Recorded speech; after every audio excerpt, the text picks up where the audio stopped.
The room is quiet, not peaceful. Quiet like a battlefield after the smoke clears, when you realize the silence is only temporary. Somewhere in that quiet, a question is waiting for you. It has been waiting longer than you think. Longer than your habits. Longer than your excuses. The question is simple, but it cuts deep. If freedom is what you want, why do you keep choosing comfort instead? Sit with that. Do not rush past it. Because every life that collapses does so by answering that question the wrong way, again and again. I am Aurelius Black. I do not speak to entertain you. I speak to wake you. And today, we dismantle a lie that has been sold as mercy. Discipline is the only freedom left. Picture this. Dawn breaks, cold and indifferent. The world does not care if you are tired. It does not negotiate with your feelings. It moves forward with or without you. Somewhere, a man wakes before the sun, not because he wants to, but because he decided long ago that his will outranks his mood. Somewhere else, another man turns over, bargaining with himself for 10 more minutes, then 10 more years. Both men call themselves free. Only one of them is telling the truth. Freedom is not the absence of constraints. Freedom is choosing your constraints before the world chooses them for you. You have been taught the opposite. You were told freedom means ease, flexibility, endless options. You were told discipline is oppression, structure is violence, and commitment is a trap. That teaching did not make you liberated. It made you scattered, weak, dependent. Look at your days. Are they designed, or are they merely reacted to? Look at your body. Is it trained or merely occupied? Look at your mind. Does it obey you, or does it drag you wherever the loudest impulse points? These are not moral questions. They are mechanical ones. A system either functions or it breaks. Discipline is not punishment.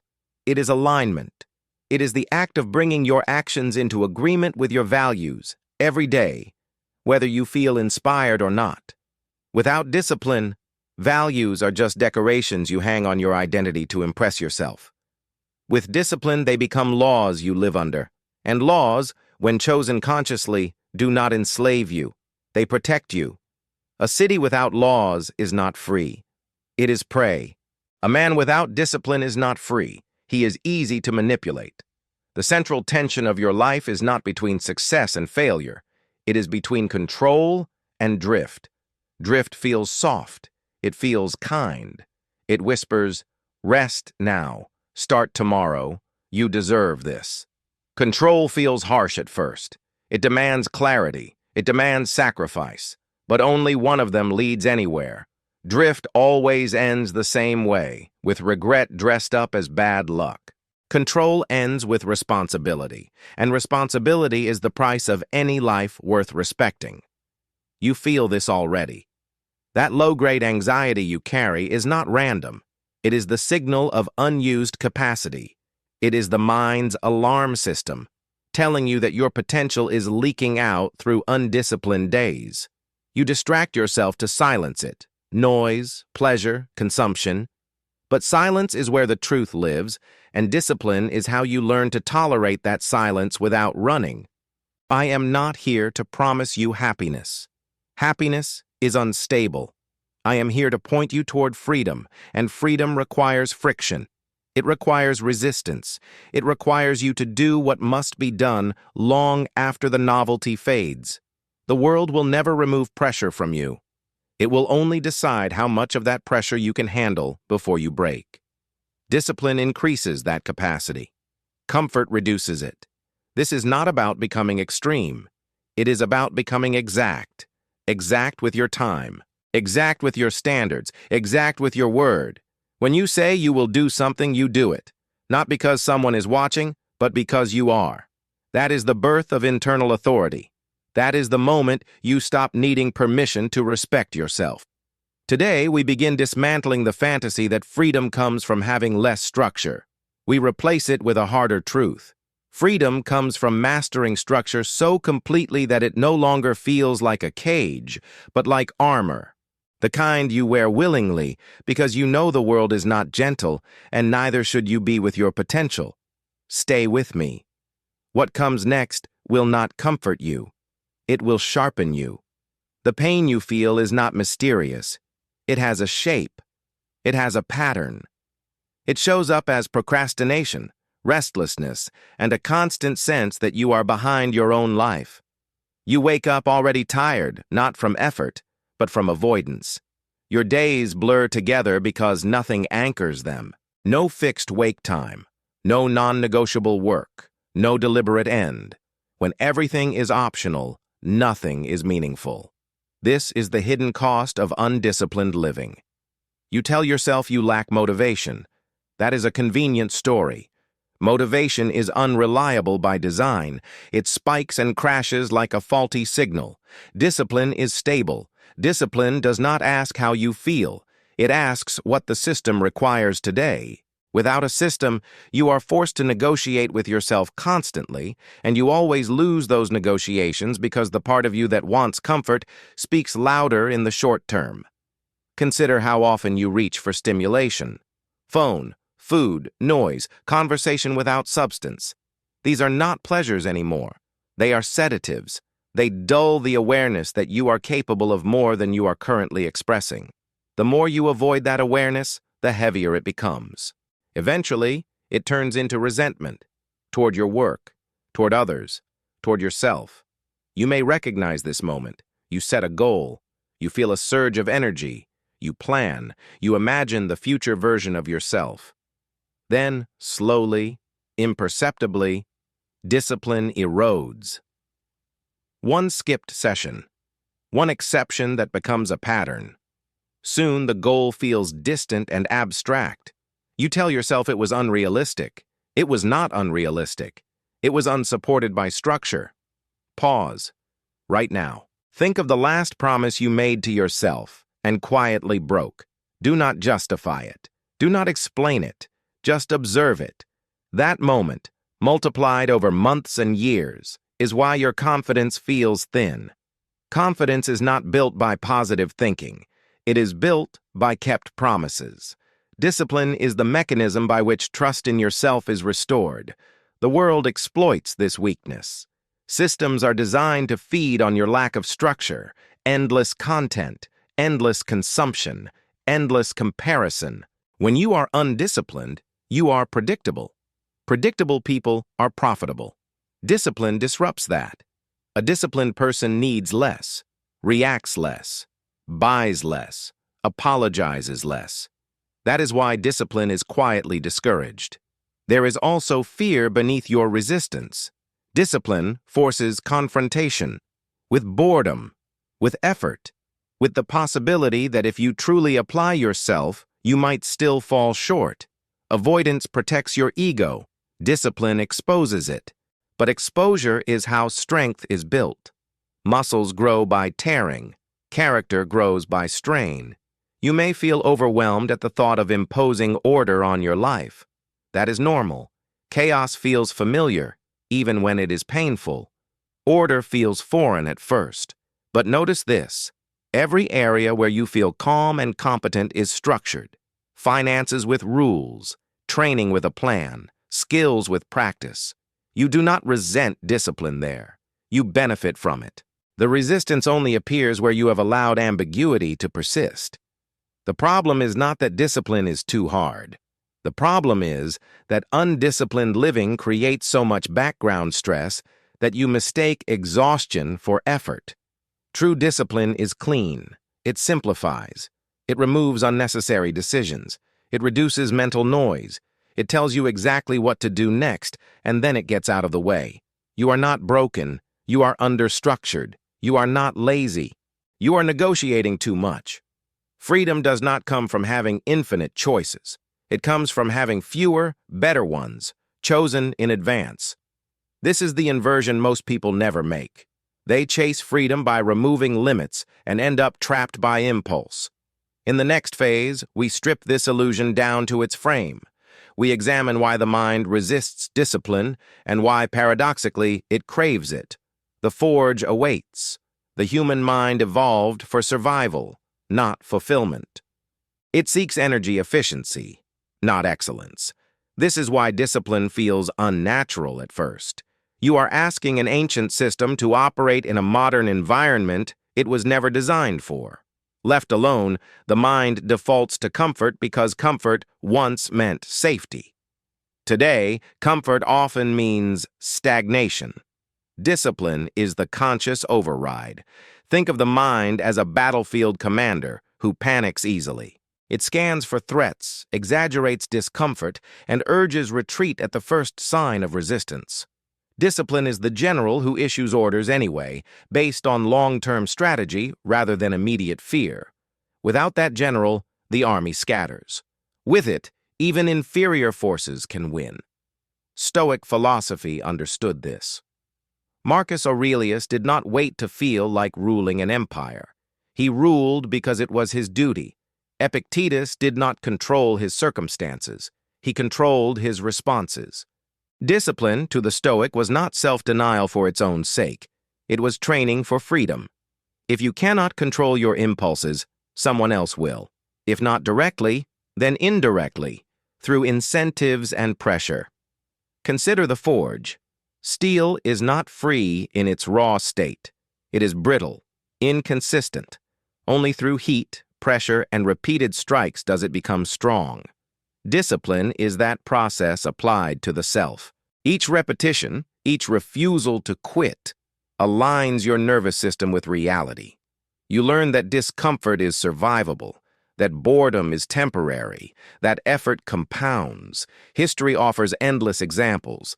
The Roman legionary drilled relentlessly so that chaos in battle felt familiar. Samurai trained daily so that fear did not hijack action. Even fictional archetypes follow this law. The warrior who trains alone in the mountains returns not lighter, but steadier, not softer, but clearer. Discipline strips away excess until only function remains. Modern culture confuses expression with identity. You are told to express yourself endlessly, as if authenticity comes from indulgence. In reality, identity is forged through restraint. What you refuse to do matters as much as what you do. Discipline draws boundaries. Boundaries create shape. Shape creates strength. Psychologically, discipline externalizes control. Instead of relying on willpower in the moment, you design environments and routines that reduce friction.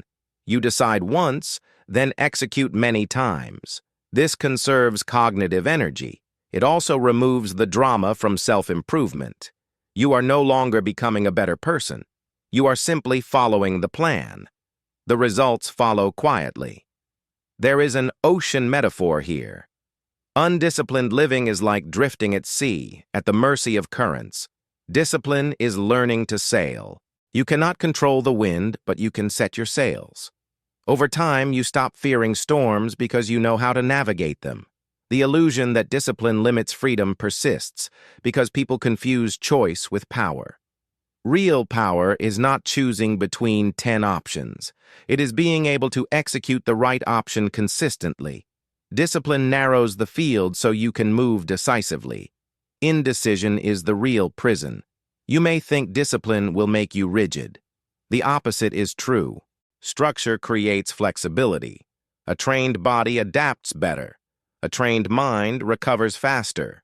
A disciplined life absorbs shocks without collapsing. Chaos only looks flexible until pressure is applied. Then it shatters. The philosophical inversion is complete when you realize this. Discipline is not something you impose on yourself. It is something you remove obstacles for. You are not forcing yourself to act. You are clearing the path so action becomes inevitable. Next, we move from understanding to execution. Knowledge without practice is decoration. Strategy is where freedom becomes tangible. Begin with the day.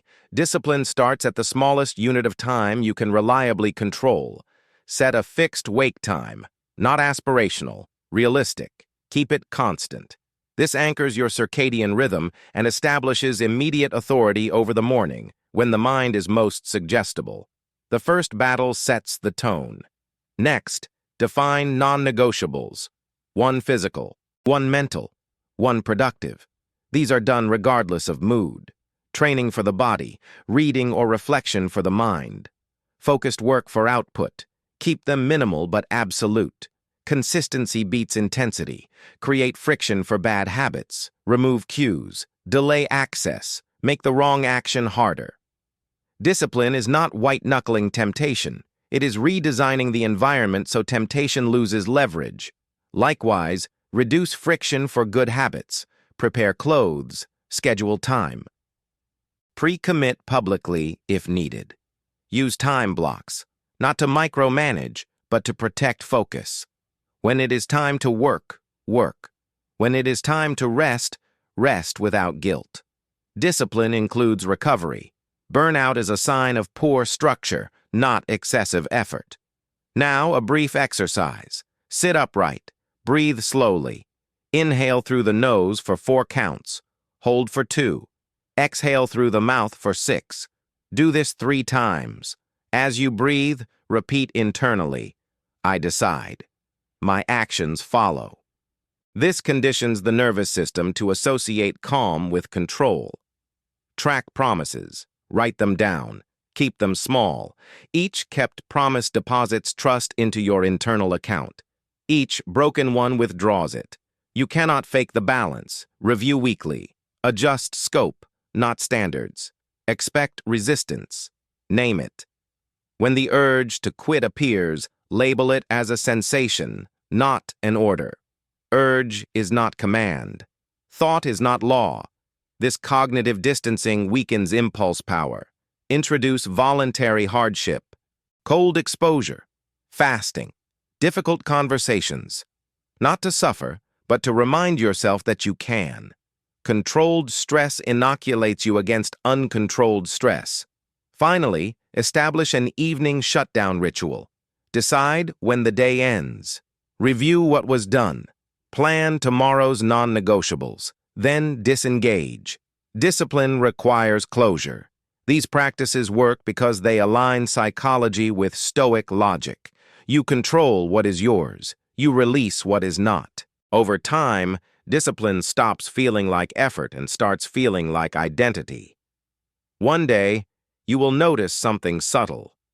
The anxiety fades, the noise quiets, not because life is easier, but because you are stronger. At the end of this path, there is no applause, no dramatic transformation montage. There is something better, stability. You wake up knowing what must be done and you do it. The internal debate is gone. The friction is lower. The respect you feel for yourself is quiet, but solid. This is the identity shift, from someone who hopes to be disciplined to someone who lives under self-chosen law. You are no longer chasing freedom. You are exercising it daily, through action. The stakes are higher than productivity. Discipline determines who you become under pressure. When chaos arrives, and it will not rise to the occasion. You will default to your training. Discipline is future-proofing the self. Remember the opening question.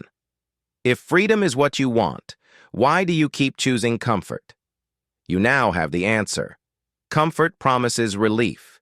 Discipline delivers agency. You will still feel fear, doubt, fatigue. Discipline does not remove them. It makes them irrelevant. You act anyway. That is freedom. If you're still here, leave a mark, comment. The mind obeys me. Hit the like button as an act of rebellion, not for the algorithm, for yourself. If you want more than words, consider this a pact. Discipline is the only freedom left, and now you know how to claim it.